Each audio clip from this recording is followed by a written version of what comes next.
কয়েকদিনের ব্যবধানে আবারও দেখা দিয়েছে গ্যাসের তীব্র সংকট। এতে ফিলিং স্টেশনে দীর্ঘ হচ্ছে গাড়ির সারি, বাড়ছে ভোগান্তি। সকাল থেকে ঢাকার বেশিরভাগ ফিলিং স্টেশনে গ্যাস সরবরাহ বন্ধ রয়েছে। রাজধানীর সিএনজি পাম্পের সার্বিক পরিস্থিতির খবর জানাবে, বিষয়ে জানাতে আমাদের সঙ্গে যুক্ত হচ্ছেন সাজ্জাদুল হক।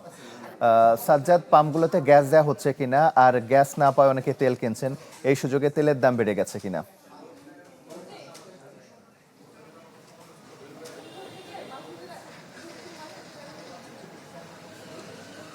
তমাল, মোটামুটি দুপুর থেকেই মোটামুটি আমরা রাজধানীর বেশ কয়েকটি জায়গায় আমরা ঘুরে দেখেছি এবং সেখানকার বেশ কয়েকটি পাম্প আমরা বন্ধ দেখেছি। গ্যাসের সংকট সম্প্রতি যে গ্যাসের সংকটটা দেখা দিয়েছে, এই সংকটটা এই চলতি সপ্তাহের প্রথম দিক থেকে মূলত একটু 2-3 দিনের জন্য একটু স্বাভাবিক হয়েছিল। নগদ নিয়ে এলো হার না মানা হার অফার। সর্বনিম্ন 10,000 টাকা রেমিটেন্স নগদে পাঠালে থাকছে স্বর্ণের হার জেতার সুযোগ। গ্যাসটা মোটামুটিভাবে পাচ্ছিল, সিএনজি এর সাথে সম্পৃক্ত যারা তারা পাচ্ছিল, কিন্তু হঠাৎ করেই এই চলতি সপ্তাহের শুরু থেকেই মূলত আবার সেই সংকটটা তীব্র আকার ধারণ করেছে।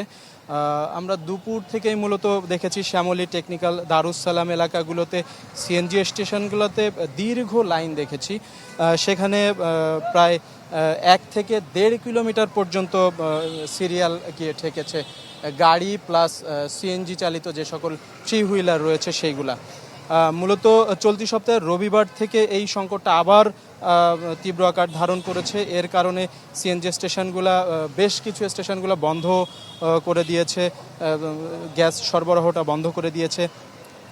মূলত হচ্ছে গেল সপ্তাহের শেষের যে 3 দিন গ্যাসটা কিছুটা স্বাভাবিক ছিল, গ্যাস সরবরাহটা স্বাভাবিক ছিল। এরপর থেকে আবার এই সমস্যাটা শুরু হয়। এর আগে সাগরের প্রতিকূল আবহাওয়ার কারণে আসলে জাহাজের কার্গো থেকে এই গ্যাস খালাসে আসলে সমস্যা হচ্ছে, বিলম্বিত হচ্ছে। এ কারণে মূলত এই সংকটটা আবার দেখা দিয়েছে বলে গ্যাস কর্তৃপক্ষ আমাদের জানিয়েছিলেন। আসলে এই ছিল সর্বশেষ পরিস্থিতি। তেজগাঁও এখন যে এসেছি, এই তেজগাঁও ফিলিং স্টেশন থেকে। তমাল। সাজ্জাদ, আপনাকে ধন্যবাদ।